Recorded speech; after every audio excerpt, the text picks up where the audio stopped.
This is Relationship Truth Unfiltered, a podcast that ditches destructive traditions and delves into real biblical teaching about relationships. Welcome. I'm Julie Sedenko, here with relationship expert Leslie Vernick, and today we're going to talk about conflict, which every person listening has experienced. But it's especially difficult when you're in conflict with a destructive person or in a destructive relationship. So, Leslie, let's talk about what typically happens in a destructive relationship when there's conflict. Well, everybody has conflict. So first, let's just normalize it. When you have two people who have different personalities, different cultures, different upbringings, different genders, different belief systems, or just plain old different opinions, you're going to have conflict on things. And conflict isn't bad. It's not sinful. The Bible tells us that we're going to have conflict. I think the disciples disagreed with things. They argued with Jesus about things. When Jesus allowed the woman to pour expensive perfume on their feet, it says the disciples were kind of outraged. They said, Jesus, this money could be used to feed the poor for a whole year. And so there was some conflict about how to use money. And so there's conflict in a church, there's conflict in a family, there's conflict between parents and children, there's conflict between husband and wife. So I think the first thing that I would just say is conflict is not sinful, it's normal. It's normal when you have differences in different people. It's normal to have disagreements and different priorities and different values. And so what we have to do is learn to manage conflict, that, hey, we're on the same team and we've got to figure out how to manage this conflict. What do we do about our differences or our disagreements? And typically, a dysfunctional way of handling conflict is win-lose. Like, I win, you lose. And unfortunately, in the Christian community, because we believe in, or some people believe in headship and submission and, the hierarchy of a man and all of that, it typically goes that way, that as a man, I get to make the final decision, I get to win, and you get to lose, you get to submit. And that's sort of how it's played out in an unhealthy, dysfunctional family when conflict can't be talked about in a reasonable way. And so I think there's a good way to handle conflict, and there's a really unhealthy, toxic way to handle conflict. And win-lose is usually, if that's the typical pattern in a relationship, that usually leads to a broken relationship. So I know sometimes when you're in a discussion, emotions can get really high. And, maybe there's yelling or door slamming or whatever. What is the line? What should a person do when those emotions get really strong? Should she just walk away? Or when is it sin? And what should you do when you're feeling such strong emotions? So the first thing that you have to do when you recognize you're feeling strong emotions is recognize it, because otherwise you could do some damage. So it's the same thing if you recognize you're going to throw up. It'd be good to know that you're going to throw up so that you don't throw up on someone else, that you go to the bathroom and throw up. So I think that understanding our emotional regulation and how intense we're feeling and at what level it can be just loud, or at what level it gets mean and loud, and there's a difference. So if I'm having a conflict with my children and I get loud and say, stop it right now, I think, or stop talking right now, or whatever it is, that's really not a conflict. That's more of a discipline moment. But I think sometimes you need loud to get over the noise in the group. But if I'm calling them names, I'm throwing things, I'm saying ugly things, well, I need to know that I'm at a level of capacity in my emotions that I'm not going to show up in a good way. I'm not going to show up as a parent or as a wife or as a person, a business leader, whatever position I'm in, I'm not showing up well because my emotions are taking over.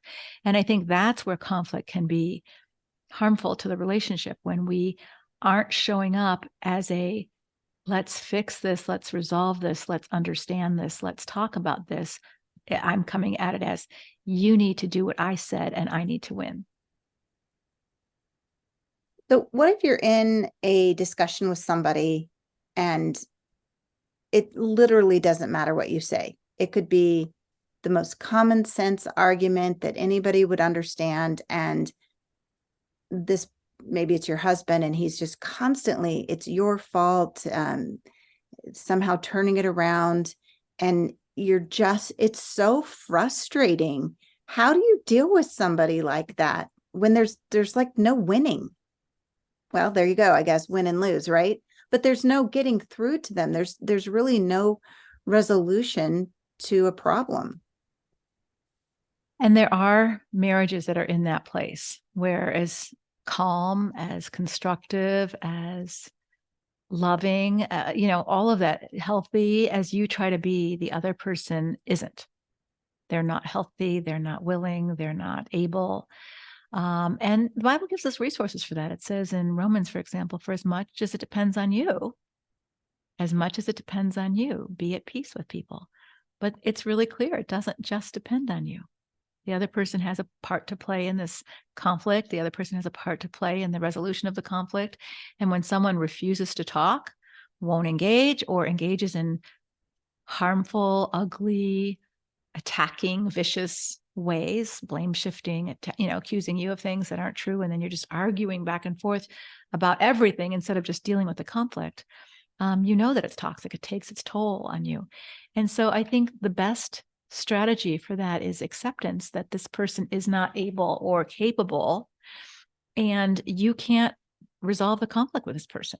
Now, what does that mean for the long-term stability of the relationship is different. It's a different answer. But to keep arguing and pushing and wanting to get them to understand when they don't really want to understand, they don't want to listen, they don't want to hear you, they don't give you equal voice, is like what Jesus says, don't keep casting your pearls before swine, lest they turn on you and trample you with it. So I think especially women who are in destructive marriages and they're trying to argue with their husbands and say, maybe if I just listen to Leslie's podcast, she'll give me the right words and he'll get it. I could have a good discussion with your husband. They don't want to get it. They want to be right, and they want to win. They don't want to listen and understand. There's a very different conflict resolution process with someone who wants to understand your point of view and wants to hear you and listen, from a person who just wants to be right and wants to win all the time. Because then that makes you have to be wrong and lose all the time. So what do you do if you've got to solve a problem?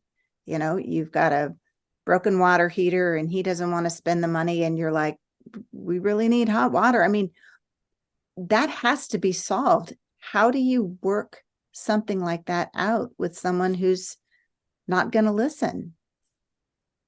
I think it depends on each family. So if you have the resources to do it, it might be, you may not want to use the resources, but I do. And I'm the one who does the wash, and I'm the one who bathes the kids, and I'm the one who, wants the hot water heater. So I'm calling a water heater provider and getting it fixed. And maybe you say that, or maybe you don't say it, you just do it. And I think that's where the submission question starts getting really dicey, because do I have to submit to his unreasonableness to my own peril? So if I need to go to the doctor, I feel a lump in my breast, and my husband doesn't want me to go because we can't afford the copay. Am I supposed to submit and just trust God that somehow my lump will go away, or it won't grow just because he doesn't want to spend the money? And maybe we have the money, but he doesn't want to spend it on me. He's fine spending it on him for his toys or his cars or his pleasures or his purposes, but to spend it on me for my self-care, no, that's not allowed. And then as a good wife, do I just acquiesce to that? Or is that really enabling his sinfulness and his selfishness to continue to do more harm? So you don't necessarily then have to come to a resolution, but you yourself would need to come to a decision. Would that be correct? Mm-hmm, mm-hmm. Yeah. So some conflicts don't come to resolution, even in a healthy marriage. There's been times when my husband and I would say, we're going to have to wait because we don't agree on this. So let's just think about it. Let's pray about it, and let's calm down. Right. And so that's not a dysfunctional closure for the moment. It's a healthy closure of saying, you see things one way, I see things another way. We should send our kids to a Christian school. We should send them to a public school. How are we going to, whatever the argument is about, whatever, we should go home for Christmas. We should stay home for Christmas. Where do we solve this problem? And I think this is very typical of families, and they have to don't merely look out for your own interests, but look out for the interests of others. Think about their side of the street. What is it that they need? What is it? And if both people do that, you usually can come to some sort of compromise where it's not a win-lose. It's I feel good about this. I feel good about this. It may not be totally what I wanted, but we came to a solution that works for both of us. But it might not happen immediately. But in a relationship where there is always a win-lose and you do it my way or the highway kind of mentality, then I think a woman is, especially a Christian woman, has hard choices to make in that. Does submission, first of all, does headship mean that he gets to decide everything? I don't believe that's what biblical headship is. But some people have been taught that, so they get confused. So biblical headship means, well, he has to decide everything and I have to just go along with everything. I don't think that was the design of headship. I think the design of headship, as Jesus modeled it, was servanthood. That, hey, you get to serve first. You're the initiator. You're the head. You're the starter of servanthood in the family, right? So he showed that through his foot washing example with his disciples. And he also told his disciples in that episode that, hey, the rulers who rule over the Gentiles with their authority and they do it unjustly, not so with you. I don't want you to be the head that way. So it's not about win-lose. It's not about power over someone else, that he wants us to use our position of power. So if you have a position of power as a man, as a head of the family, you're not to use it that way. And so I think that's been some misteaching in the church, or at least as certain men have interpreted the teaching of headship in Jesus, that they get to decide everything. That's not the truth. That's not what the Bible teaches. So if a woman can come to closure about that in her own conscience between her and the Lord and say, hey, just because he's the head of, he has headship doesn't mean he gets to decide for me everything and I get relegated to the status of a child once I get married and I have to obey everything. You have a mind, you have thoughts, you're a grown-up. And so if you need to do something for your stewardship and well-being of you and the family, it might be that you have to say, my decision is that I'm getting the water heater fixed, or I'm getting the plumbing fixed, or I'm getting the washer fixed, because I can't keep going to the laundromat every day. This needs to be fixed. And I'm calling a repairman. And whether you feel safe enough to tell him that ahead of time, or you just do it, you might have to do it. One of your teachings has been really helpful to me. And I know a lot of people who, like me, are maybe an arguer and don't give up so easily. And so it's easy for the arguments to escalate. And that is the teaching on Jade. Do you want to talk about that? Yeah, so these are acronyms. They're not designed by me. They're on the internet world, but they're helpful. And so Jade is Jade. And that's an acronym that you can kind of tuck in your brain, that if you are in an argument with someone, these 4 qualities usually happen. We justify why we did what we did. That's J. We argue back and forth. We defend why we did what we did. And we explain, E. So J is justify, A is argue, D is defend, and E is explain. We do all those things quite naturally and normally and appropriately in a normal argument back and forth. There's nothing wrong with that. However, when you're doing that with someone, you're justifying, like, let's think of an example like, I'm justifying why I need the washing machine fixed because I don't want to keep going to the laundromat. And I'm arguing with my husband because he doesn't want to spend the money. And I'm defending, hey, I do 20 loads of laundry a day. I'm a week. I cannot go to the laundromat 3 times a week. I don't have the time to do that. And you're, explaining why you have to, and he keeps blaming you, or you're just not, what's wrong with you that you can't do this? You must be an inadequate wife, and you're defending your, all of that. When you keep going round and round that circle and you're getting nowhere, stop justifying, stop arguing, stop defending, stop explaining, because they don't want to hear you. It's not like you're having a conversation.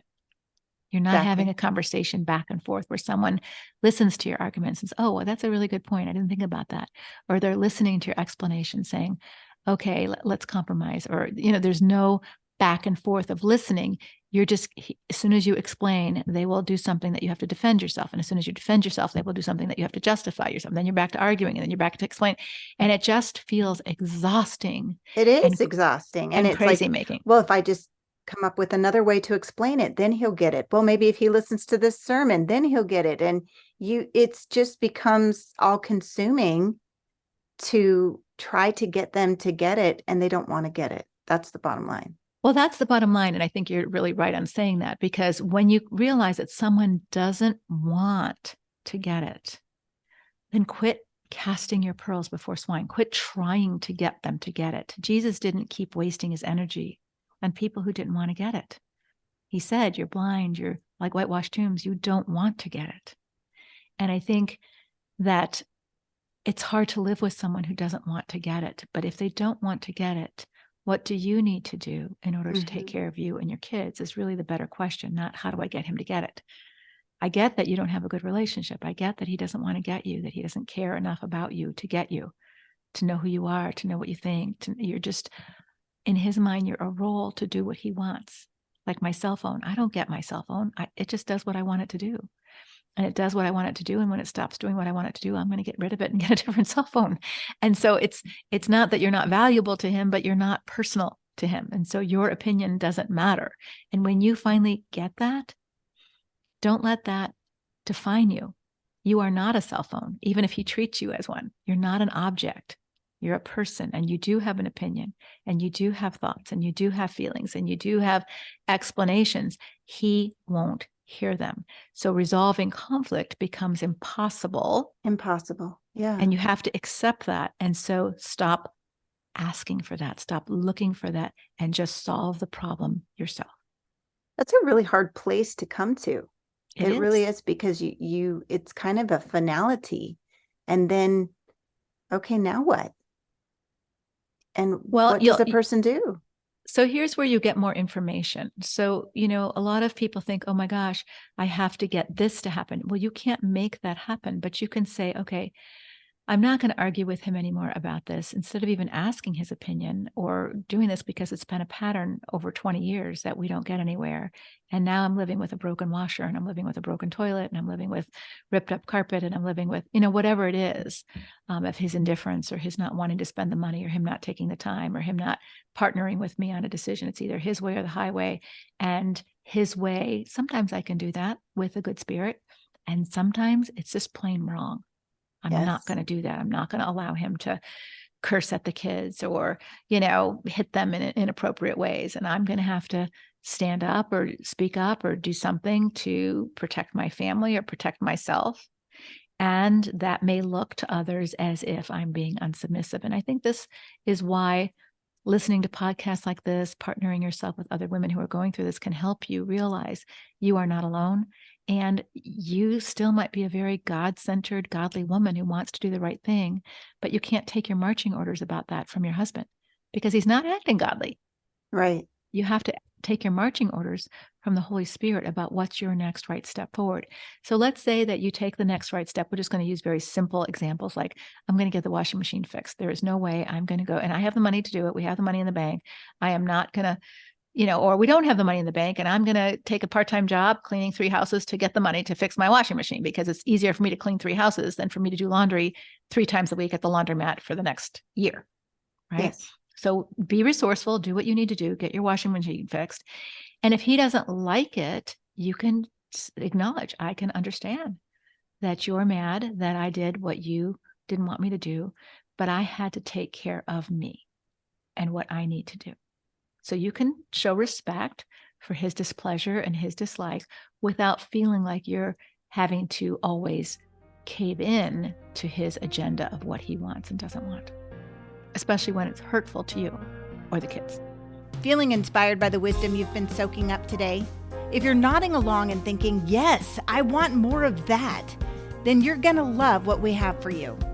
Walking in Core Strength is the ultimate program for women like you, ready to break free from destructive relationship patterns. Led by Leslie Vernick's team of phenomenal coaches, this isn't just another class. It's a game changer for your life. So, if you're sick of being stuck and are ready to step into your true potential, head over to leslievernick.com/strength and sign up now. Let's make it happen.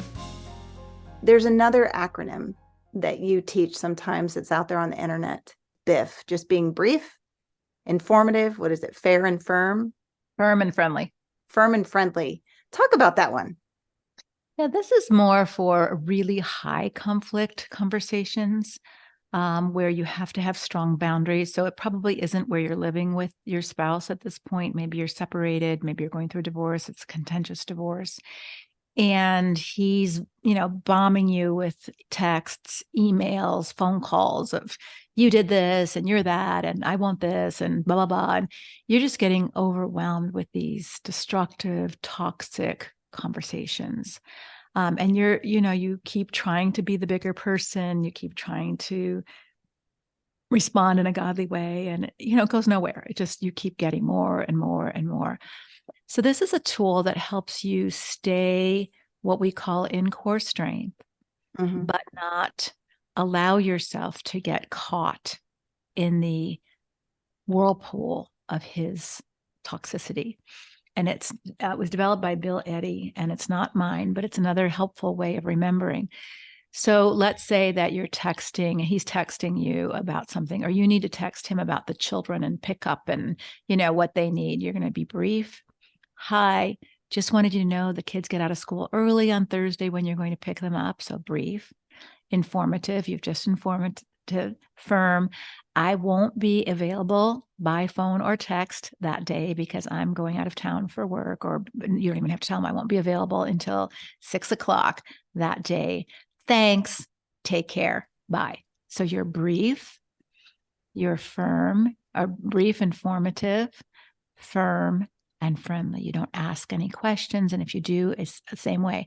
What time are you, brief? Hi. What time are you picking the kids up on Saturday? I won't be available all morning, so it'll have to be afternoon. Take care. Bye. So that's brief, informative, firm, and friendly, so that you don't get caught up in any of the defending or the Jade stuff. You don't get caught up in justifying anything. You don't get caught up in arguing about anything. You don't get caught up in defending anything or explaining anything. You just give the information he needs to know. So it's a very superficial conversation. You're not sharing any feelings. You're not sharing any thoughts. You are just sharing information, but you're doing it in a firm yet friendly way.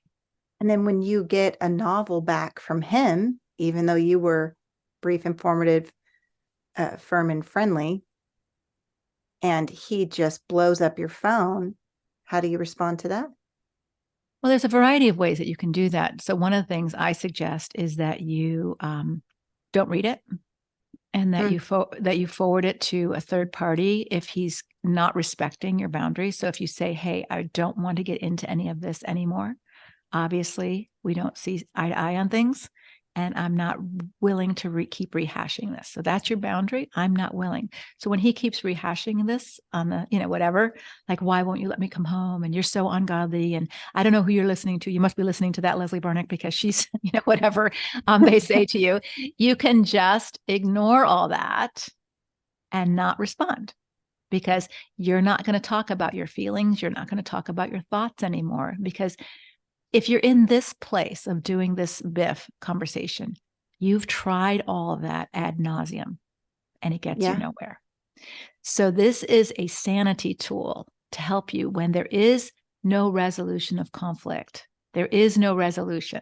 There's just mechanics that needs to be communicated back and forth regarding either finances, the children, or maintenance of the house, or the selling of the house. Those are the three things that may need to be communicated. No feelings, no thoughts, no ideas about anything else. That needs to be communicated, because you're still co-owning the house, or you're still dividing the finances, or you're still parenting the children, and you want it to be brief, informative, firm, and friendly. So just ignore all that. You can, if he's bombarding you with lots of things, if you have an attorney, that's expensive. If you have a good friend who's willing to help you, you can forward all that to her and just say, please read through this if there's anything I need to know. So if he's threatening your life in there, you might need to know that, but you don't want to have to read everything to find that out, right? So you forward it to a friend, and maybe someone's willing to read that through to see if there's anything you need to know in that piece of information that's 5 pages long, but you don't want to get yourself all upset by reading it.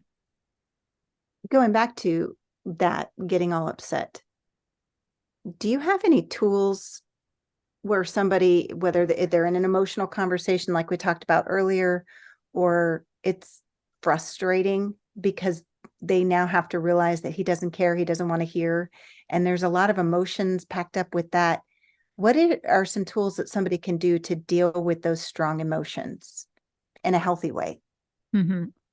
I think one of the best things that I think is really important is to ground yourself in the internal. So we think about the internal, and those of you who've watched our Facebook Lives, we have this little chart. So if you just think of a chart with two sides, like one side says internal, that's your work to do, and external, that's what's happening outside. That when I need my internal, I need the external to go a certain way in order for me to be okay, then I'm very vulnerable, right? So if I need the weather to be sunny in order for me to be in a good mood, and I live in a climate where it rains a lot, I'm really vulnerable to being depressed, right? So I have to work on my internal so that maybe I need a light lamp or whatever I need in order to be okay with it raining all the time, because that's how it is outside and where I live. So if you need him to understand in order for you to be okay, then you're going to keep escalating in order to get what you need, right? So one thing in preparation for these conversations that might be happening, or even before you open your phone to read his text, or all, I don't need him to understand. I don't need him to approve. I don't need him to be okay with this in order for me to go ahead and make my decision.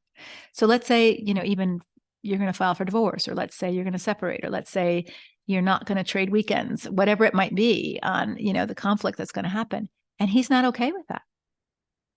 I don't need him to be okay in order for me to state my truth. I don't want to live like this. I can't keep going this way. I don't want to trade weekends.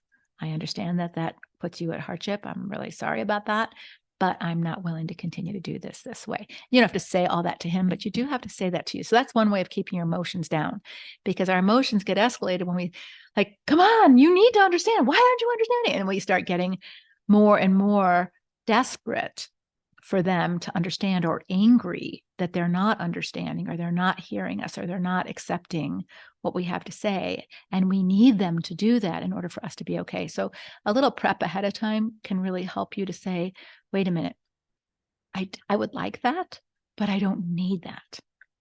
So that can help you ahead of time. But if you're in the fray and you find yourself escalating, I think the best thing that you can do is recognize I'm escalating. And because I'm escalating, I may not show up in the way that I want to. I may say or do things that I regret, and I don't want to do that, especially in this place, because he can use it against me with the children. He can use it against me in court. He can use it against me, especially if I type it out.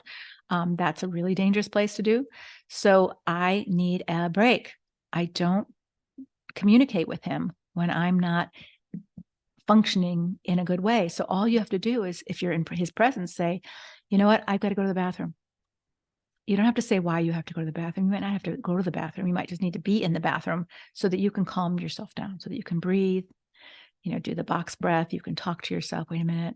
I don't need him to be happy with this decision in order for me to be okay. I don't need him to approve of what I'm saying in order for me to be okay. I know I've prayed about this. I know it's the right decision. This is what I'm going to do. And I don't need him to understand. So you might have to just talk to yourself and breathe in the bathroom, sit on the pot, do what you need to do to calm your nerves down, and then flush the toilet, go back out and say, you know what? I don't know that I want to continue this conversation right now, because I don't think it's going in a good place. So I'm going to take a break. And he may not like that, but you get to decide what you're going to do. He doesn't get to decide that for you. Get some idea a little bit of what the Bible says about conflict, so that we can keep that in mind as we're dealing with this person. The Bible says that we are going to have conflict, and it says that we're to care about one another and support one another and listen to one another. It doesn't say that we have to agree with everybody, or that all women have to agree with all men, or all women have to submit to all men. It doesn't say men get their way all the time, or that men get to make every decision all the time. But we are going to have conflict. So I think, number one, if we normalize it, that conflict is normal, we're going to have it. And the second is that we're responsible for our side of the street. So as much as it depends on you, be at peace with everyone. So get your side of the street clean, do what you need to do to be in a good space. And if you're not in a good space, I think it's okay to say, just like if you were feeling nauseous, you would say, you know what, I can't continue this conversation right now. I'm not feeling well. I can't think, I'm not at my best, or I'm exhausted. I didn't sleep all night. I'm not at my best. I can't be in this high conflict conversation. If you're not being your best self or close to your best self, it's probably not a good time to engage in conflict or to even start a conflict if someone else isn't at their best self and doesn't know how to say that, right? If someone just got, home from a busy day at work and you're bringing up all kinds of stuff, it's probably not the best time to engage in a conflict. And so to be able to try to do it at your best time, I think is something the Bible tells us that we're to be peacemakers, not peacekeepers or peace fakers. And I think for so many women, we've been accommodating peace fakers. Like the Bible says that the prophets in Jeremiah's time promised their people peace, peace when there is no peace. And I think we've become placaters, we've become people pleasers, we've become accommodators in order to not have conflict to our own detriment. We've lost ourselves because we don't have our voice. We don't even know our own opinion anymore because our own opinion didn't matter. So we never voiced it. We've never developed it. We never even thought about it because it's easier to get along, to just defer, to accommodate, to do what they want to our own peril. And I think to someone else's peril, because I think two who have a good argument grow stronger together. Like I learned from that person learned from me, and we get stronger because of that. I know sometimes I had to recognize a little bit, I guess, of my own hypocrisy, that I was so frustrated that I wasn't being heard. And then I realized, oh, but I'm not listening either. Mm-hmm. How can we be better at listening to the other person, even if we don't agree with them? Mm-hmm. So couples who don't do that well. So one of the things I would do is I would have one of those like timers that the sand would flow through the thing. And so that would be one tool. And maybe it's a 3-minute timer or whatever, to say, hey, we're not listening well to each other. So how about we just put this timer up and you get to talk till the sand is done? Because you can, sometimes people will lecture you for hours on end. And you can't, nobody can listen that long without feeling like they're ready to throw up at the other person. So to create some structure to it, say, hey, I really want to be a good listener and I really want to hear your heart. I don't know that I have capacity to do it as long as we've done it in the past. So I do want to hear you, but I'm going to ask you to keep it to 3 minutes or 5 minutes so that I can listen well. And then I can take some time to reflect on what you said. So that can show someone who's been a domineering, bully lecturer that you still care about their opinion, but they're going to have to change the way they do it. Now, whether they choose to honor your request is up for grabs. Yeah. But I think those are your boundaries. Hey, 5 minutes is my max. I don't have the capacity to listen longer than that and hold everything you're saying. So I can only consider 5 minutes worth of content before I need to take some time to think about it. If I have a whole hour, how do I know what's most important to you? So tell me what's most important right now. That's all I can listen to right now. And so if you can stay calm on your side of the street, perhaps they can do that. The Bible tells us in Proverbs 15:1 that I think is really important here. We're talking about conflict. A gentle answer turns away wrath, but a harsh word stirs up strife. And we've all experienced this when, let's say, we're in conflict with our credit card company. They've billed us wrong or they charged us too much for something. And we call and we get a snarky clerk or a customer service person, and we're already upset. And then they're telling us to, calm down and, you don't need to talk to me this way. And it's like, it just lights our fire. We just get more and more angry. Right. And so notice that, because when you have a really calm customer service person, when you're really fired up and they say, oh, I'm so sorry, Mrs. Vernick, this shouldn't have happened. Let me take care of that for you. I'm like immediately feeling like a jerk. Like immediately the mirror is reflected on me and I stop. Right. And I stopped spewing because they have acknowledged that there is a problem and they're willing to help me. And so it helps me to get a grip. So I think when your husband is furious, for you to match that with fury too, it's only like gasoline and a match. It's only going to escalate. So the Bible tells us, and it's not to fake it. It's to say, I really want to hear what you have to say. I see you're really, really angry, but you're scaring me right now. So can we take a 5-minute break just to cool down a little bit, right? So that you stay calm and empathetic and see what they do. And this gives you information, because if they really are good people who don't want to hurt you, but just don't know how to manage their emotions, they'll hear that and they'll see and they'll want to calm down. If they're just selfish, narcissistic bullies who don't care how you feel, whether you feel scared or not, that will show too. And that informs you, wow, there is no conversation or relationship that I'm going to have with this person that can ever be healthy because they really don't care. Yeah. And that is a hard thing to accept and to see, but it's important to do it because otherwise you're just going to be on a merry-go-round. Right. Yeah. The truth is hard sometimes, and we've used this analogy a lot. So if you feel a lump in your breast, that's scary, but you need more information. You need more information to make good choices, right? You don't know what the next right step is until you get more information. And so when you have these conflict relationships, whether it's with your parents or whether it's with a girlfriend or whether it's a husband, and there's these patterns that are over and over again, and you start saying, wow, this is destructive. Well, maybe if you get more information by taking a stand, setting a boundary, doing something different, you will get information. Do they respect that? Do they respond to that? Do you matter? Do you have a voice? Instead of just accommodating, and being bitter underneath, right? Or blowing up and escalating it. You do something different and see what happens. That gives you more information. Just like if you go to the doctor and get a biopsy, that gives you more information. Whew, it was just nothing. Or, wow, this is truly bad and I need to take the next step. I need chemo or whatever. And truth isn't always pretty, but it is helpful and it sets us free to know what to do next. It really is amazing when you stop reacting and acting like crazy, how then they can't look at you or point to your behavior anymore. And theirs becomes so much more apparent. It really is amazing when you take care of your own side of the street. It is. So in conflict that, so it is, important that we talk about the conflict, not attacking the people. Conflict in healthy relationships is about the problem, not attacking the person back and forth.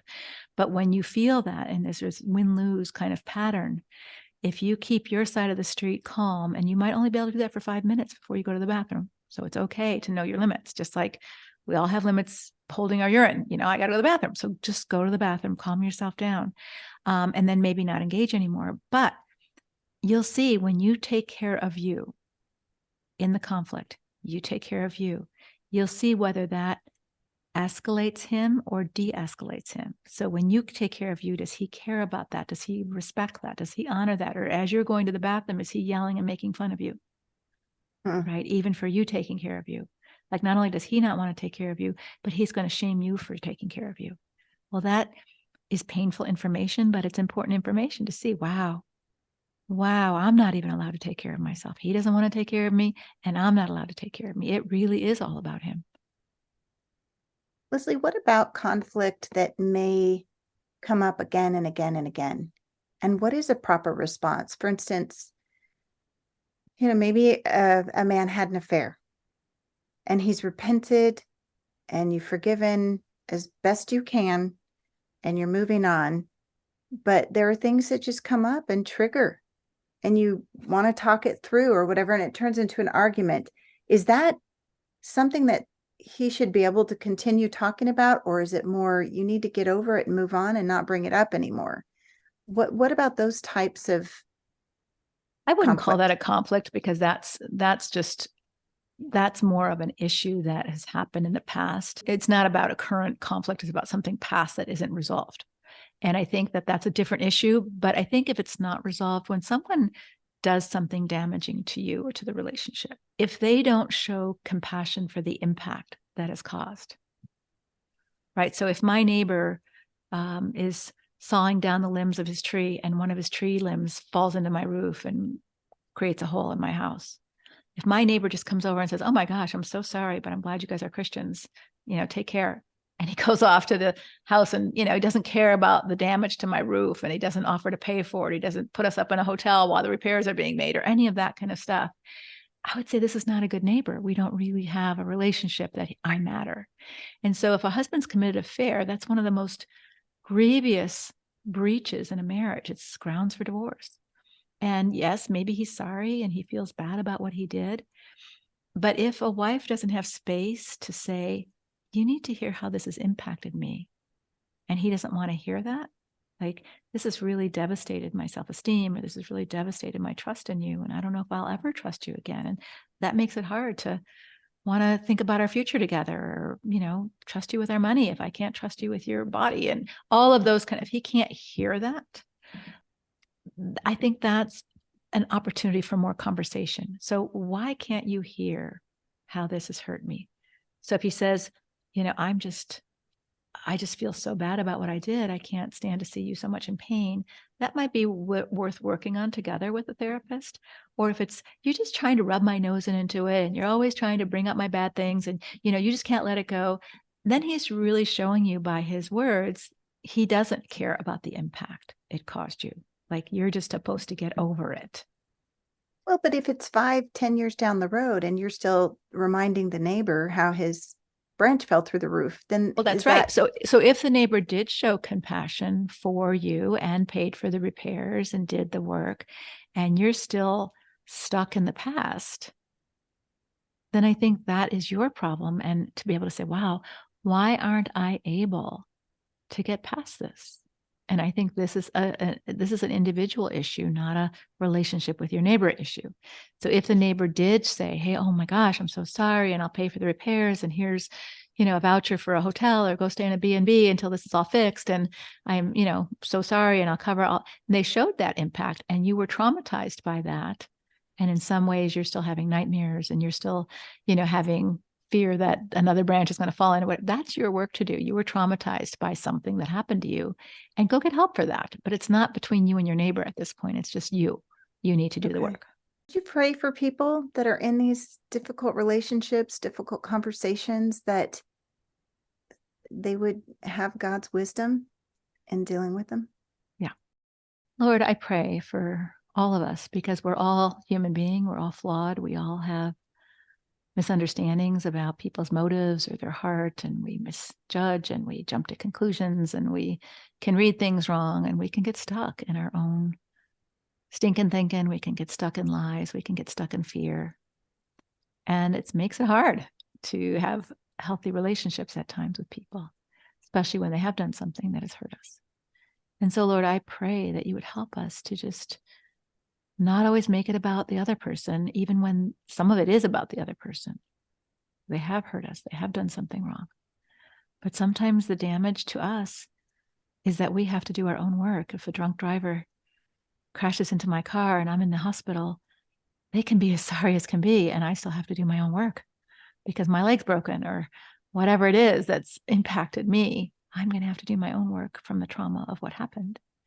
And Lord, it feels unfair, and it feels like that's so unjust that we have to recover from their stupidity. And yet there is a purpose in our doing our work that can take us to the next place of maturity as well. So Lord, help us not to resent the work that we have to do to heal, to grow, to become stronger, even through adversity. Father, help us to learn how to manage conflict, learn how to be respectful in conflict, learn to manage our emotions when we're in conflict so that we don't make it worse, and that we can solve problems instead of attacking one another. But when someone is attacking us, Lord, help us not to get defensive or reactive and attack back, but help us to put a boundary down so that we don't allow ourselves to continue to be harmed over and over again. In Jesus' name, amen. Thanks for tuning in today, everyone. We've covered some incredible insights, and I hope you're feeling inspired to take action in your life. If you're ready to dive deeper into personal growth and break free from those limiting beliefs, then walking in core strength is your next step. Don't let another day go by feeling stuck and overwhelmed. Head over to leslievernick.com/strength and sign up for Walking in Core Strength today. It's time to reclaim your power and live life on your terms. Until next time, may God bless all of your relationships with Him, with yourself, and with others.